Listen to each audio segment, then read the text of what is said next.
नमस्कार। वेदर और क्लाइमेट ये दो ऐसे शब्द हैं जिन्हें हम अक्सर एक दूसरे की जगह इस्तेमाल कर लेते हैं, पर क्या ये सच में एक ही हैं? चलिए आज इस कंफ्यूजन को हमेशा के लिए दूर करते हैं।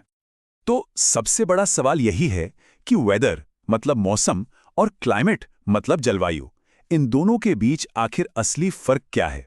चलिए इसे अच्छे से समझते हैं। ठीक है, तो सबसे पहले बात करते हैं वेदर यानी मौसम की।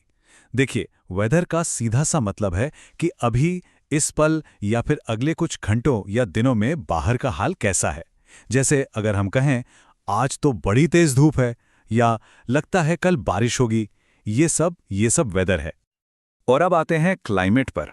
क्लाइमेट जो है वो वेदर से बिल्कुल अलग है। ये एक लॉन्ग टर्म पैटर्न है। मतलब ये किसी एक दिन की कहानी नहीं है, बल्कि कई सालों, यहाँ तक कि दशकों के मौसम का एक एवरेज है, वो भी एक बहुत बड़े इलाके का।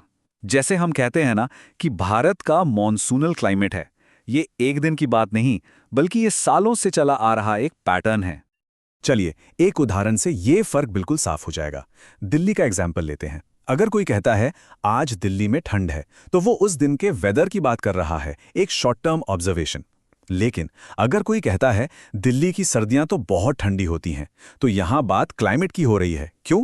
क्योंकि ये एक लॉन्ग टर्म मतलब सालों से बना हुआ पैटर्न है। हर साल सर्दियों में दिल्ली में ठंड पड़ना, यही वहां का क्लाइमेट है।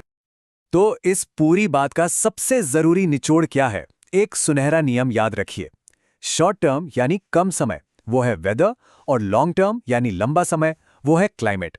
बस ये आसान सा फॉर्मूला सारी कंफ्यूजन खत्म कर देगा, है ना सिंपल? तो अब वेदर और क्लाइमेट के बीच का फर्क बिल्कुल साफ हो गया होगा, है ना?